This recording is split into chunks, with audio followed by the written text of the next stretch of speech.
Today, the beautiful port of Cape Town in South Africa welcomed American Brad Van Liew as the winner of the first leg of the Velux 5 Oceans Round the World Yacht Race.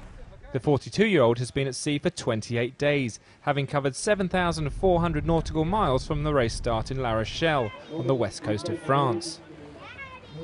Battling against high winds, massive waves, extreme sleep deprivation and an agonisingly slow last day of sailing, the native of Charleston has also had to contend with the attentions of the man in second place, Zbigniew.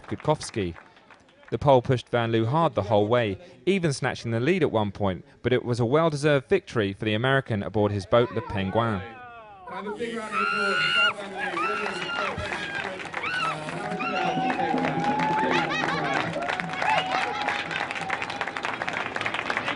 4 weeks chalk to chalk is excellent. You know, I wouldn't have guessed. You know, it's as good as we could have hoped for. You know, had a little incentive here and there. You know, between having to, I mean, Gutek was obviously pushing pretty hard, and there were times when I had to really push pretty hard as well to try to stay in front of him or not lose touch with him, and then.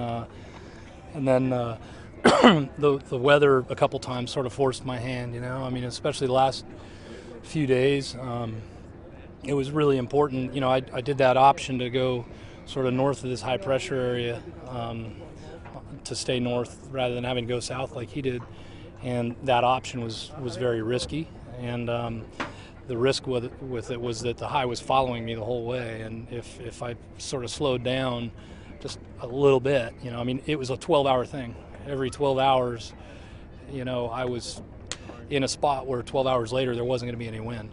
So I had to stick right with the plan perfectly, or I would have been parked for a couple of days. Adding to his delight at winning the first of 5 legs in the Velux 5 Oceans race, Van Liew also had the added pleasure of being reunited with his wife Megan and 2 children, having not seen them for a month. We were fired up and raring to go at 6 a.m. and then of course it's always kind of hurry up and wait, and so we got the news that he was within 50 miles or so, but going very slow.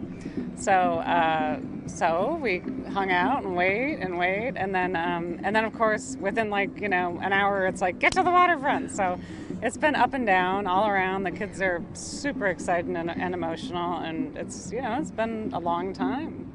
Van Liew's victory has been particularly impressive, bearing in mind the American's boat was knocked flat on one occasion, and his Polish rival, Gutkowski, has turned out to be a very potent competitor. I think Gutek's going to be one to watch in the next few legs, because he was only just getting his act together, so he'll be good. With Van Liew safely back on terra firma already, the next man home, Zbigniew is expected to arrive in Cape Town on Wednesday.